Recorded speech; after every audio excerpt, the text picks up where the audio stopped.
So hey everyone, I welcome you all to Skill Sharp. और आज हम देखने वाले हैं कि लाइनेक्स वीएम को हम कैसे डिप्लॉय कर सकते हैं ऑन अज्योर पोर्टल। तो सबसे पहले क्रिएट अ न्यू रिसोर्स पे क्लिक कीजिए, उसके बाद वर्चुअल मशीन।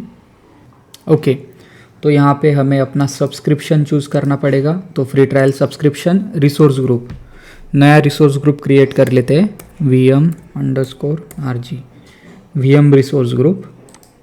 ओके, उसके बाद हमें हमारे वर्चुअल मशीन का नाम देना पड़ेगा लाइनक्स VM, ये हमारे वर्चुअल मशीन का नाम है। उसके बाद हमें लोकेशन सिलेक्ट करनी पड़ेगी, रीजन, तो हम ईस्ट US 2 को ही कंटिन्यू करते हैं। उसके बाद अवेलेबिलिटी ऑप्शंस में हम नो इंफ्रास्ट्रक्चर रिडंडेंसी को ही कंटिन्यू करेंगे। सिक्योरिटी टाइप स्टैंडर्ड, और हमारा जो इमेज है तो हम वो image Ubuntu server 2014 UTS। Okay, last table release 164, तो हम उबंटू 20, ओके उबंटू 20 हम कंटिन्यू करेंगे। उसके बाद हमारा आर्किटेक्चर होगा वो x64 और आर्म बेस हम दोनों यूज़ कर सकते हैं, तो x64 कंटिन्यू करते हैं। हमारा VM का size D2SV3, 2 virtual CPUs, 8 GB of RAM और 6,779 रुपीज़ पर मंथ। हमें अगर सर्विस हम चालू रखेंगे तो हमें उतना कॉस्ट इनकर करना पड़ेगा। ओके, तो उसके बाद हम SSH की का भी इस्तेमाल कर सकते हैं या फिर हम पासवर्ड्स का भी इस्तेमाल कर सकते हैं।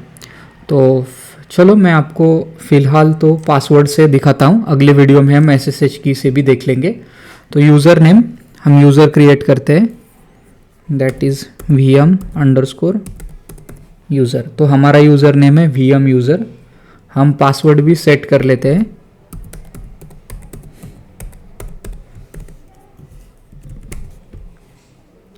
पासवर्ड को कंफर्म करेंगे।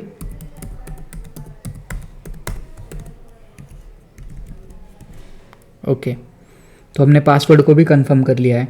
उसके बाद पब्लिक इनबाउंड पोर्ट्स, तो अभी यहाँ पे हमें SSH दिया हुआ है, हमें वेब सर्वर भी इंस्टॉल करना है, तो हमें HTTP पोर्ट की भी ज़रूरत पड़ेगी। तो मैं अभी यहाँ से HTTP पोर्ट 80 का भी इनबाउंड रूल सिलेक्ट कर लेता हूँ। तो नेक्स्ट सेक्शन है डिस्क। तो डिस्क में हमें premium SSD locally redundant storage हमने यूज़ की है। उसके बाद प्लेटफॉर्म मैनेज कीज़ हम यूज़ करेंगे और एक्सटर्नल डिस्क हम ऐड नहीं करेंगे। नेक्स्ट सेक्शन है नेटवर्किंग का। वर्चुअल नेटवर्क, यहाँ पे आप देख सकते हो VM_RG VNet यहाँ पे क्रिएट हो चुका है। इसने खुद एक डिफ़ॉल्ट सबनेट भी क्रिएट कर लिया है और उसके बाद हमें एक पब्लिक IP एड्रेस भी असाइन किया गया है, लिनक्स VM IP करके। ओके, उसके बाद जो NIC नेटवर्क सिक्योरिटी ग्रुप है उसका टाइप हम बेसिक ही कंटिन्यू करेंगे और पब्लिक इनबाउंड पोर्ट हमने SSH और HTTP पोर्ट्स को अलाउ किया है। तो नेक्स्ट है मैनेजमेंट सेक्शन। मैनेजमेंट सेक्शन में identity, Azure active directory, auto shutdown और ये सारी चीज़ों को हम सेट कर सकते हैं।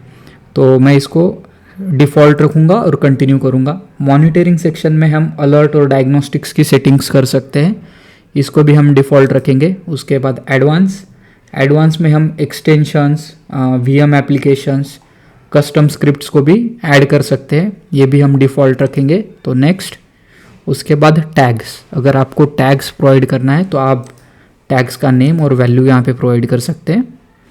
उसके बाद रिव्यू एंड क्रिएट। तो रिव्यू एंड क्रिएट पे आपको यहाँ पे पता चल जाएगा कि टोटल आपको 9.14 रुपीज़ INR पर आवर का कॉस्ट पड़ेगा अगर आप ये VM कंटिन्यू चालू रखते हो तो हम इस VM को कंटिन्यू करेंगे। ये रिव्यू, हाँ ओके, वैलिडेशन चेक हो रहा है। ओके, तो हमारा वैलिडेशन कंप्लीट हो चुका है, वैलिडेशन इज सक्सेसफुल, तो हम इसे क्रिएट कर सकते हैं। तो मैं क्रिएट बटन पे क्लिक करूँगा, तो यहाँ पे इनिशियलाइजिंग डिप्लॉयमेंट्स आपको दिखाई दे रहा होगा, नोटिफिकेशन हमें रिसीव हो गया है initializing deployment. Okay, submitting deployments, okay, और okay deployment is in progress. तो हमारा वर्चुअल मशीन अभी प्रोग्रेस में है। ओके, तो हमारा वर्चुअल मशीन अभी डिप्लॉय हो चुका है। तो आपको यहाँ पे go to the resource option मिल जाएगा। तो जैसे ही हम go to the resource option पे क्लिक करते हैं तो हमें यहाँ पे हमारा वर्चुअल मशीन दिखाई देगा। तो अभी वर्चुअल मशीन स्टार्ट है, हम इसको रिस्टार्ट, स्टॉप या फिर इसकी इमेज को भी यहाँ से कैप्चर कर सकते हैं। यहाँ पे ओवरव्यू में आपको आईपी एड्रेस और वर्चुअल मशीन के बहुत सारे जो पैरामीटर्स है वो आपको यहाँ पे मिल जाएंगे, इंक्लूडिंग डीएनएस नेम। ओके, तो हमें अभी इस वर्चुअल मशीन से कनेक्ट करना है। तो आपको यहाँ पे SSH, RDP और बेस्टियन ये सारे ऑप्शंस दिखाई दे रहे होंगे। तो हमें वर्चुअल मशीन को SSH, अगर हमें SSH इससे हमें कनेक्ट करना होगा तो आपको टूल्स लगेंगे। ओके, तो उसके लिए एक डिफ़ॉल्ट टूल जो मोस्टली यूज़ किया जाता है, तो ये पुट्टी करके टूल है, आप यहाँ से डाउनलोड कर सकते हैं। इससे भी हम वर्चुअल मशीन से कनेक्ट कर सकते हैं। इसके अलावा अगर आपके पास गिट बैश इंस्टॉल होगा तो हम उससे भी वर्चुअल मशीन को कनेक्ट कर सकते हैं। तो मैं आपको वर्चुअल मशीन को कनेक्ट करके दिखा देता हूँ। तो हम गिट बैश ओपन करेंगे, open Git Bash here. Okay,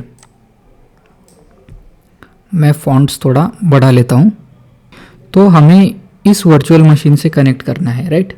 तो हमें इसके लिए इसका आईपी एड्रेस चाहिए होगा। तो हम इसका पब्लिक आईपी एड्रेस यहाँ से कॉपी कर लेंगे। तो ये हमें पब्लिक आईपी एड्रेस मिल जाएगा। हम SSH के थ्रू यहाँ पे लॉगिन करेंगे। तो SSH, ओके, ये है हमारा SSH। उसके बाद हमें हमारा यूज़र नेम यहाँ पे डालना पड़ेगा।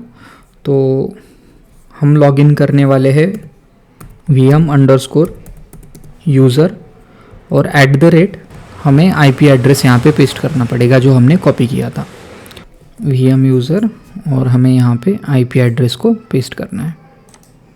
ओके, तो जैसे ही मैं एंटर करता हूँ तो okay, it will ask for password. Okay, connectivity yes.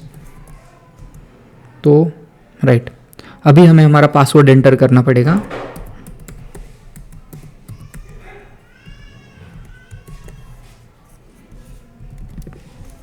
तो पासवर्ड एंटर करने के बाद हम एंटर क्लिक करते हैं। तो जैसे कि आप अभी देख सकते हो, मैं इसको थोड़ा और साइज़ को इंक्रीज़ कर लेता हूँ। तो हम हमारे वर्चुअल मशीन से कनेक्ट हो गए हैं। आपको यहाँ पे दिखाई दे रहा होगा VM user @ ये हमारा लिनक्स VM है। और अगर मैं कोई basic commands, Linux commands type करता हूँ तो आपको यहाँ पे पता चल जाएगा, जैसे कि pwd home/VM user, ये हमारी करंट वर्किंग डायरेक्टरी है। चलो होस्ट नेम भी देख लेते हैं। तो हमारा होस्ट नेम है लिनक्स VM करके। तो इस तरह से हम अपने लिनक्स वर्चुअल मशीन को कनेक्ट कर सकते हैं। तो इस वीडियो के लिए बस इतना ही। नेक्स्ट वीडियो में हम हमारे इस लिनक्स वर्चुअल मशीन में nginx सर्वर इंस्टॉल करेंगे और हम इसे इंटरनेट के थ्रू हमारे सर्वर को एक्सेस करने की कोशिश करेंगे।